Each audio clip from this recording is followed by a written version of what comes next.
자, 데일리 베스트 뉴스를 시작하겠습니다.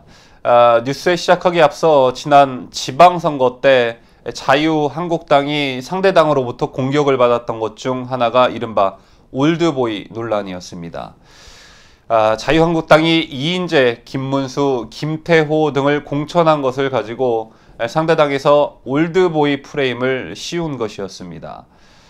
자, 당시 추미애 더불어민주당 당대표가 한 말이 기억이 나는데, 추미애 대표는 지난 4월 6일 자유한국당이 오는 6.13 지방선거 후보로 김문수, 김태우 전 지사, 이인재 상임고문 등 이른바 올드보이 인사들을 공천한 것과 관련해 이런 식의 땜질 공천은 오히려 정치 혐오를 부추기고 보수 환멸을 유발하고 있음을 알아야 할 것이다 라고 말했습니다.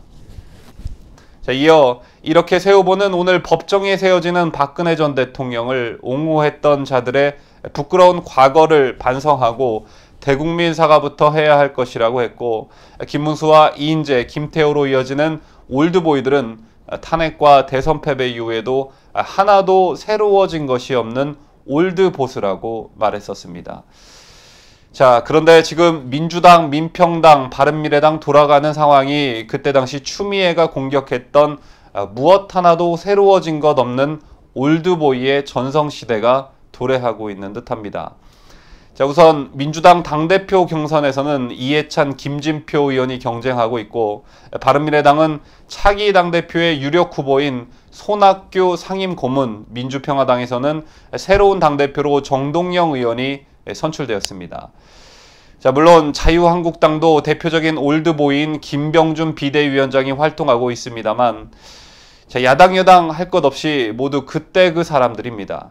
자, 물론 경험과 노련함이 요구되는 당대표라는 자리의 특성상 어쩔 수 없는 부분이 있기는 하지만, 자, 올드보이의 귀환은 한국 정치가 얼마나 새로운 인물들을 키워내지 못했나 하는 생각이 드는 부분이라 씁쓸한 생각이 들기도 했습니다.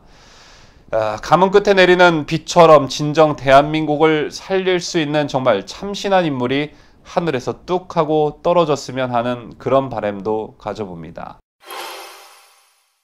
자, 오늘 저희가 준비한 소식은 자유한국당에 관한 뉴스입니다. 저희 데일리 베스트는 탄핵과 함께 태동한 채널이기 때문에 물론 전부 다가 그런 것은 아니겠지만 11만 구독자분들 중에 보수파 성향을 가지신 분들이 대부분일 거라 생각합니다.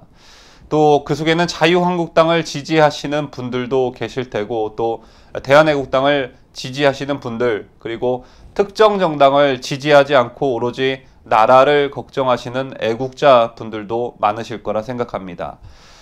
혹시 구독자분들 중 자유한국당에 당비를 내시고 있는 당원분들 계십니까? 다름이 아니라 자유한국당이 고난의 행군이라 불릴 정도의 심각한 자금난을 겪고 있다는 소식입니다. 이미 지난 7월 중앙당사를 서울 여의도에서 영등포로 이전해 자금을 마련을 했지만 이것만으로는 가뭄의 가랑비 수준이라는 게 한국당 측의 설명이었고, 김용태 사무총장은 국내 한 일관지와 인터뷰에서 당을 존속시키기 어려울 정도로 상황이 어렵다며 인위적 구조조정 외엔 모든 수단을 강구하려고 한다고 말했습니다. 김병준 비대위원장도 지난 6일 기자간담회에서 외부에 있다 실제 안에 들어왔을 때 가장 놀란 건 재정 상태였다면서 이토록 심각한지 몰랐다고 토로하기도 했습니다.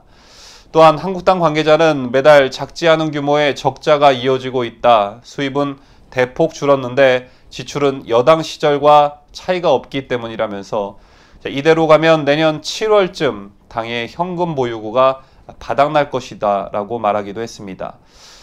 이처럼 상황이 악화된 것은 지난해 대선에 이어 올해 지방선거까지 연이어 패배하면서 당원이 크게 줄었기 때문으로 보여지고, 이에 따라 주요 수입원 중 하나인 당비도 크게 감소한 것으로 알려졌습니다. 한국당 측은 이에 대해 정확한 수치는 아직 공개할 수는 없지만 지난 대선 이후 당원이 감소한 것은 맞다고 인정했습니다. 또한 책임당원의 당비를 월 2,000원에서 월 1,000원으로 줄인 것도 수입 감소의 또 다른 원인인 것으로 보여집니다.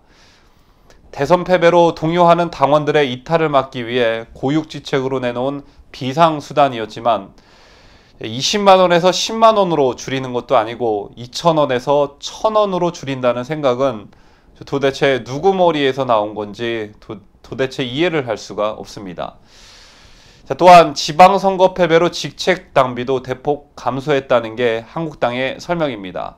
직책 당비는 주요 직책을 맡은 당원들이 내는 일종의 특별 당비인데 광역단체장 월 50만 원 이상, 기초단체장과 광역단체 의장 월 30만 원 이상, 광역위원과 기초의회 의장 월 20만 원 이상이 책정됐습니다만 지난 지방선거 패배로 직책 당비를 납부하는 대상자는 541명에서 192명으로 64.5%가 감소했습니다. 심지어 선거 패배 후엔 자금난을 호소하며 직책 당비를 납부하지 않는 경우도 늘었다고 합니다. 자, 그렇다면 자유한국당이 이와 관련해 어떤 대책을 세우고 있을까? 한국당은 당사 이전 외에도 모든 방안을 동원해 비용 감축에 나서고 있는 것으로 알려졌습니다. 원내대표를 비롯한 주요 당직자들의 활동비를 60%가량 삭감하는 한편 중앙당사와 분리되어 있던 서울시당과 여의도 연구원도 영등포 중앙당사로 이전시키기로 했습니다. 그런데도 상황이 나아지지 않으면 지방당사 매각 및 통폐합 방안도 동원할 계획이라고 전해집니다. 자, 하지만 올해보다 더 우려되는 것은 내년이라고 합니다. 자, 대선이나 총선 등 주요 선거 계획이 없는 내년에 정부에서 지원되는 특별교부금도 기대할 수 없기 때문인데 당의 한 관계자는 당사의 청소 용역 인력도 절반으로 줄였을 정도라며 지난 10년간 경험하지 못한 고난의 행군을 해야 할 것 같다고 말하기도 했습니다. 자, 뉴스를 마치면서 서두에 말씀드렸지만 11만 데일리베스트 구독자분들 중에 대다수가 보수 우파분들이겠지만 더 분류를 해보면 여러 갈래로 나누어질 것이다 라고 말씀을 드렸습니다.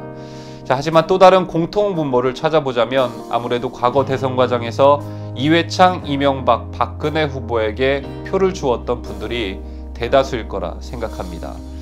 자, 반대로 김대중, 노무현, 문재인에게 표를 줬던 분들은 데일베스트를 구독하지 않았을 거라 생각합니다.